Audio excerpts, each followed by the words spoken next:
This is the true history of Chapter 3, Part 1. Just a quick recap, but what happened last time is the Chapter 2 island flipped after Seeker just won against King, and now Seeker was the new ruler of the Chapter 3 island. It is now Chapter 3, and Seeker ruled everything, or almost everything. Just like his predecessor before him, King also ruled the whole island, but not fully. What I mean by that is King technically owned everything, same with Seeker, he technically owned everything, but he didn't. The true owners of the island were the Seven. The Seven was a group that saved everyone at the end of Chapter 2. This group defeated the IO for now, and now controlled the whole island, as this was their island that they controlled. But Seeker was just a wannabe tyrant trying to control everything, just like his predecessor before him, King. During this time, Seeker did the same thing as what his predecessor did, crush revolutions. Seeker had many revolutions during this time, trying to rise up and create their own nation. But Seeker, the leader of the army at the time, crushed everything. Even every small little rumor that was bad against him. This was the Seeker era that Seeker wanted, that Seeker dreamed, that Seeker now controlled the island.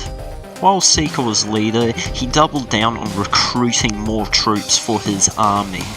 The army was a powerful force that was loyal to Seeker, that crushed any revolution that came against him. But one day when he was recruiting around Rocky Reels, he met someone.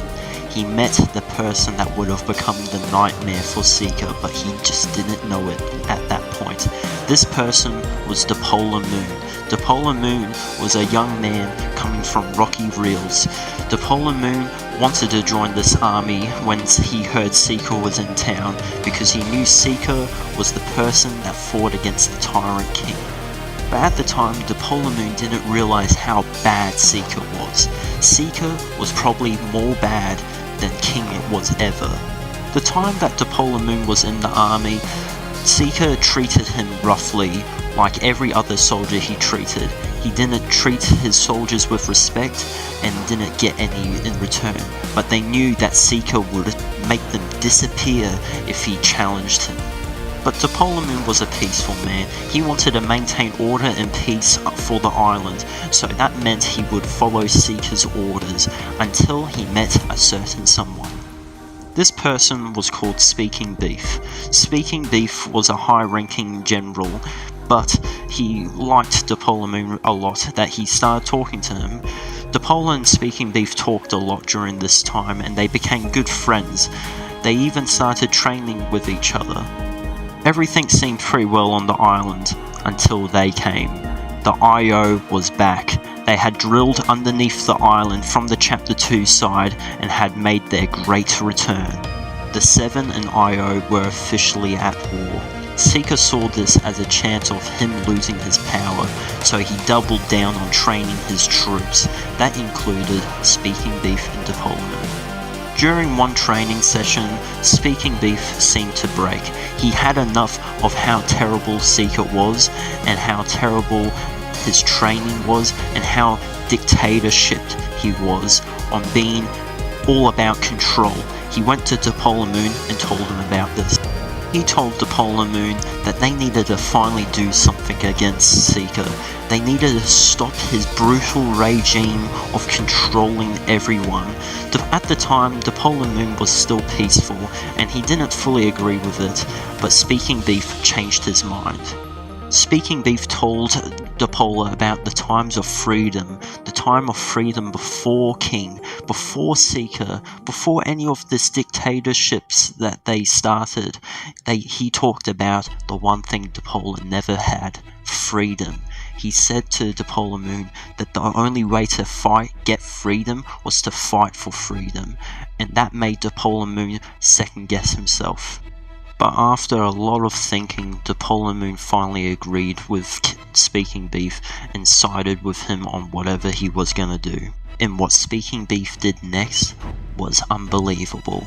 He declared war on Seeker, but unlike any other revolution, Speaking Beef had lots of people that wanted to join against his fight for freedom. At the time, this war was called World War II. Recently, it's been called the Second Great Independence War, and some people are now calling it the Second Fortnite Civil War. But this war was a changing point in the history of the island. This war was the war to topple Seeker once and for all. This war was going to change the island forever. The war started off with many regions coming towards Speaking Beef. Regions like Tilted Towers, Condo Canyon, and the Joneses all flipped over to Speaking Beef's side.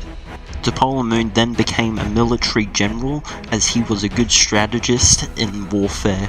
This war was going to be the first war DePolemoon ever seen, but this was Speaking Beef's second war, as he served in World War I.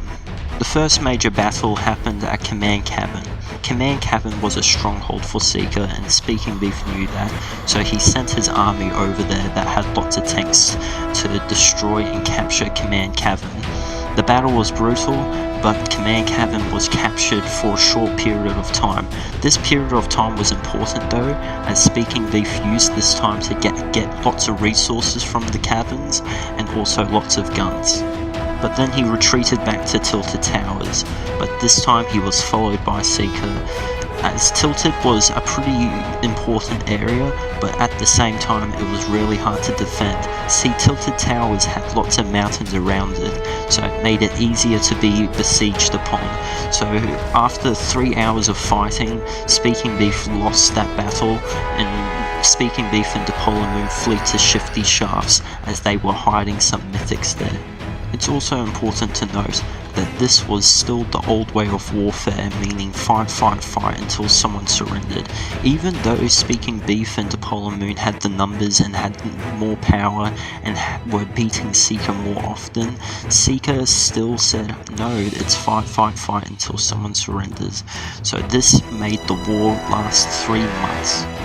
During this war there was many battles and many operations, but some of the most significant battles and operations was the battle for Condo Canyon, as that POY became the capital city of our nation, and also the battle for Greasy Grove, as during a search and destroy operation, DePolemoon with some militants found a massive stronghold at Greasy Grove, and he attacked on it and surprised attacked Seeker, taking that POY over. Another operation was to kill Seeker and his army and spawn kill him at the hub, as when you died back then you went to this hub where you could choose where you attacked. So our army went up there and iron walled the hub area, so they were trapped there, spawn killing Seeker and his army until they leave, meaning we won that battle for that day. And probably the most successful operation that happened was when we somehow figured out a way to get to Spawn Island, and we made a bridge going towards there, and we set up our base there, so that meant we could go back to the island and just search for Seeker's bases and destroy them, and Seeker could never destroy our base since it was on Spawn Island, safe and sound. This allowed us to go out more often and fight Seeker all the time. But the war was slowly coming to an end between the Seven and Io. The Seven and Io started preparing for their final operation. The Io created the Collider, and the Seven created the Mech.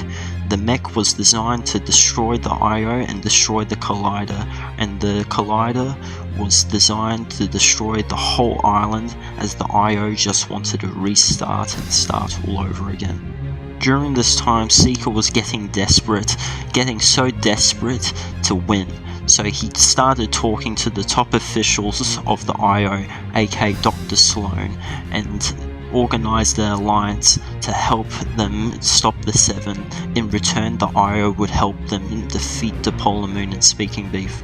Once intel came in about this, Speaking Beef and DePolemoon, with the help of the Avengers as well, made an alliance with the Seven. For this was the final battle of the season, the battle for the Collider. Hidden away far away up in space on the ice moon that surrounded the Fortnite Island, the Seven made a secret base up there that was rebuilding the old mech that destroyed the monster all the way back in Chapter 1. This was the Seven's final and secret weapon to destroy the IO once and for all. Speaking Beef and Dipolar Moon heard about this on the day before the operation started to destroy the Collider, and Speaking Beef and Dipolar Moon was tasked on ground force operations against Seeker's army, while the Seven did their part that was more important on destroying the IO. As the mech crashed down to Earth, the battle started. It started off pretty well for ground forces as Seeker's army got pushed away up towards Shifty Shafts and Sleepy Sounds, but meanwhile the main battle was ending really badly. The mech was almost destroyed until Peely with his slurp truck came over and saved the day. Peely saved the island that day as the mech was then set eyes on the Collider. But then the Collider started powering up, and just before the mech could slay the Collider created a divot, making the mech fall through the ground. The rest of the battle happened in that crater, and it was told that Dr. Sloan was missing in action in her tank. The battle then ended with Jonesy and the Seven chasing down Geno through the 0 point to find out that Geno had lost. And since Geno had lost, the 0 point was officially free, meaning that the IO was defeated and the 7 had won. But the 0 point started doing weird things and leaked out everywhere in the pool of water that it was in. It leaked down to this region, making a mushroom region that was now for Chapter 3 Season 3. But there was one other big massive problem. Seeker was still active, but went up into hiding since he lost that major battle against Dipolar Moon and Speaking Beef. Sadly, during this time, Speaking Beef started growing quite old and became bedridden as Speaking Beef couldn't continue the battle, but Dipolar Moon had put too much into this battle. Too much into this war. He said to Seeker that we're gonna fight until you surrender and end your tyranny. And the war continued into Chapter 3 Season 3, and that's where we will continue next time.